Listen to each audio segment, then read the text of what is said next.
Hi, Steve. This is Pat Gage. This is probably just easier for me to give you a video on what we've done as far as our due diligence on the Gibraltar Meadows. What you see on the screen here is our first step, and basically what we do is we put in the purchase price, acquisition price, your rental income, and this is all information you've given me off your pro formas and your 2014 statements.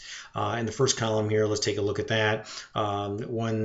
Purchase price, your gross rental income, your vacancy rate, which you guys didn't have in there, I put in there. That gives you a gross operating income, your expenses, and that's really where you're getting killed. Your expenses are 73 to 77% of your gross operating income, which is 20% higher than it should be.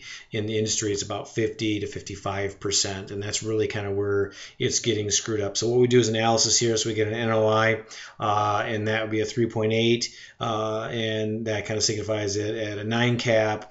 The property is worth about 732. I'm not saying that that's what it's worth. We're not going to give an offer at this point. This is just kind of giving you some due diligence and showing you how we come up with some numbers and the reasons why we're not going to move forward unless they want to just do a subject to, where we just take over the debt and the owners get nothing. But again, I didn't want to present that because I know the owners want to move on to the next project. We're just not going to be able to do that with these numbers given here. Second column here is if market rents are used, nothing else changes. You're still again at 73%, and that number is 73%, meaning the 219 is 17% or 73% of your income, which is huge, which means your NOI is 102. It becomes a 5.9 cap, and the property is worth 1.123.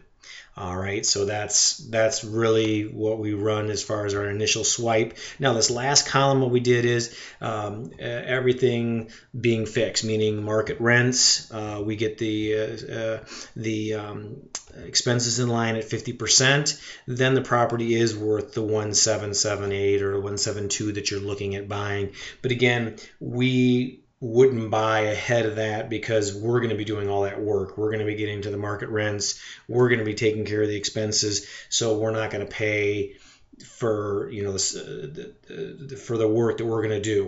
We need to get compensated for that. So that's just one analysis I ran. What I'd like to show you next here is another analysis that we ran. The same thing here, just kind of your numbers are down the center here. Again, the same purchase price of 1720, putting in your income, your vacancy rate, which you didn't have in there, and then also your expenses. On 2014, you had expenses of 299. What I did is I backed out the 141 for the mortgage. And that gave me the 157, and then I added back in a management fee of 5%, as you can see here, insurance and taxes at the new price, and that becomes your operating expenses of 219. Again, 70%, as you can see right here, of your income goes to covering expenses, which is huge. And then we have the mortgage information over here on the right, the 1725 down payment, the loan amount. And then what it does is comes down into these areas here and calculates the net operating income. Right, the way this is stationed right now with the numbers you've given us, it's a negative $54,000 a year property, and we syndicate this with our private investors, so there'd be no money in the syndication for our private investors. I guess a question I did have is that you had stated somewhere that the land contract holder is giving the true owner like $13,000 a month. I guess my question is if you do get a buyer at 172, the monthly payment is only $9,000. Where's the difference coming from there at the 172 mortgage rate? So that's just kind of saying this gives you an idea of the numbers. And what I wanted to show you as well is how the due diligence we put together. This is what we do for all our properties. If this one doesn't work out, obviously we're looking for more properties that you may have listed, and we can work with you in the future. Let me go back to one more screen here, and then I'll let you go. Again, the We ran it in another spreadsheet, giving us the same kind of numbers, giving us the exact same numbers again, kind of moving it here. Here's all your expenses listed out.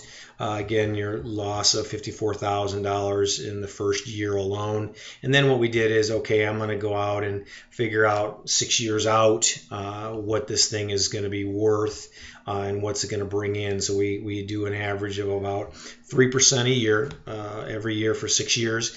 And you can see here with this list line right here, number 13, the first year is a negative 54, and it just gets progressively, I guess worse because you're negative the whole time, and that's with an increase of 3% going across the board. Now again, we can change the 3% of income here.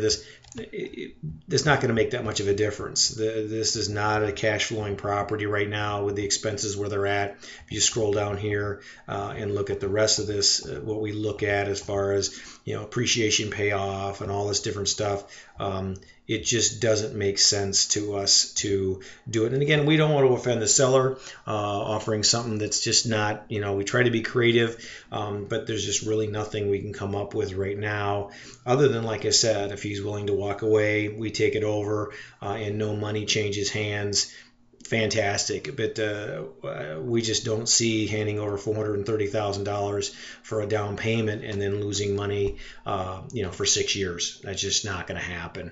But I hope this helps. It just kind of gives you an idea, and I appreciate you listening to it.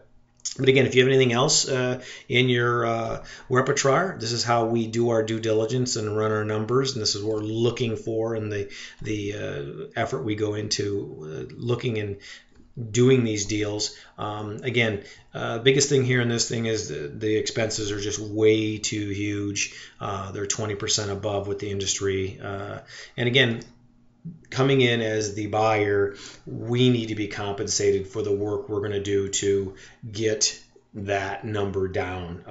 We don't pay, most people wouldn't pay ahead for somebody else to do it. So, all right. Listen, thank you very much, Steve. I appreciate it. If you have any questions after you watch this video, please, by all means, give me a holler, and we'll talk to you soon, hopefully. Thank you, sir. Bye-bye.